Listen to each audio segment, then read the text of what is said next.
Bonjour, je suis tellement heureux de vous retrouver. Je suis chez mon ami Jean-François da Silva et je vais vous raconter aujourd'hui une histoire de vision créative.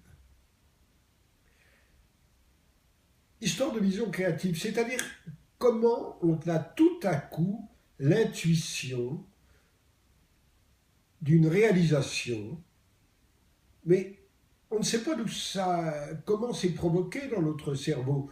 Nous pensons depuis quelques jours, nous avons depuis quelques jours un projet, et puis tout d'un coup, ça fait tilt et on a l'idée.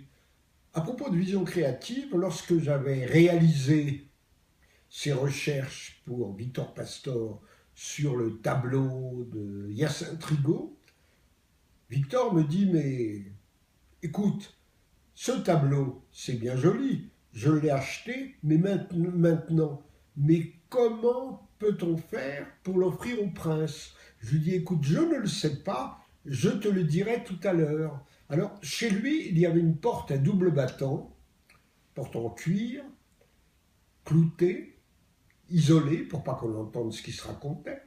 Et je passe une des portes, j'ouvre l'autre porte, et tout d'un coup, entre les deux portes, c'est très amusant, j'ai eu la vision. La vision, c'était d'offrir le tableau dans une enveloppe qu'il fallait créer, qui serait la plus grande enveloppe du monde, puisque l'enveloppe devait être plus grande que le tableau, et elle devrait faire 2,50 m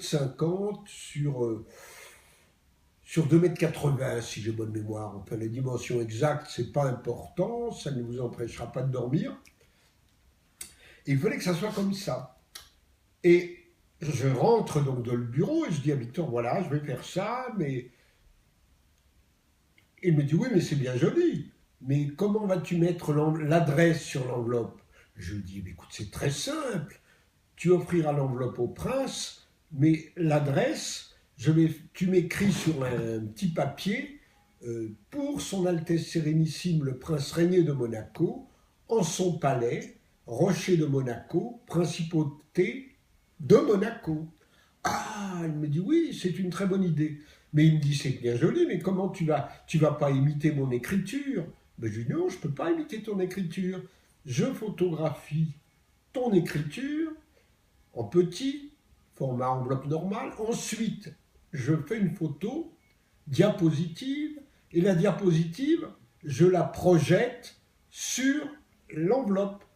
Et l'enveloppe, elle sera réalisée comment? Eh bien, tout simplement avec un papier craft, un papier blanc, rigide, de 120 grammes, qui sert lorsque l'on fait des photos de mannequins, des fonds pour des photos de mannequins dans des studios. Très bonne idée. Alors, moi, ça m'ennuyait, je ne suis pas un bon dessinateur. Alors, j'ai projeté l'image sur un fond blanc pour me rendre compte, avant de la projeter sur l'enveloppe, j'avais pas encore ce qu'il fallait. Après, je me suis procuré le papier. L'écriture donc de Victor Pastor a été projetée sur l'enveloppe et un de mes amis a décidé de reproduire. L'ami, c'est Matteo Mornard, qui est maintenant un sculpteur très connu à Monaco. Il a décidé de... C'est très marrant, très amusant, parce que tout ça est lié à la principauté de Monaco. Et donc, il a reproduit textuellement l'écriture de Victor en grand. Et après, il aurait fallu des timbres. Et pour les timbres, j'ai une idée aussi. J'ai pris les timbres de tous les princes de Monaco, autre vision créative. Tous les princes de Monaco dont on fêtait le 700e anniversaire, et ces timbres, je les ai agrandis à la photocopieuse couleur à l'échelle de l'enveloppe, c'est-à-dire que chaque timbre devait faire 50 ou 60 cm de haut. Mais il manquait un timbre, j'étais très ennuyé. Alors qu'ai-je fait? J'ai fabriqué un timbre. Je me suis servi de beaucoup de timbres de la principauté, je les ai découpés et j'ai créé un nouveau timbre parce qu'il manquait un prince. Donc, et ce timbre, je l'ai signé, bien sûr. Et le jour où l'enveloppe a été remise avec le tableau au prince régné, il y avait grande fête au palais, et le prince Albert s'approche de Victor. Je ne sais pas s'il se tutoie ou il se vouvoyait. Peut-être qu'il se tutoie parce que Victor avait connu le prince Albert tout gosse.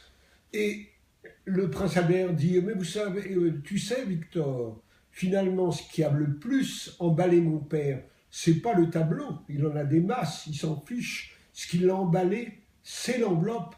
Et Victor, à ce moment-là, a ajouté, oui, mais il y a même un timbre. Un timbre, nous sommes un faussaire. Nous sommes faussaires, il y a un timbre qui a été inventé.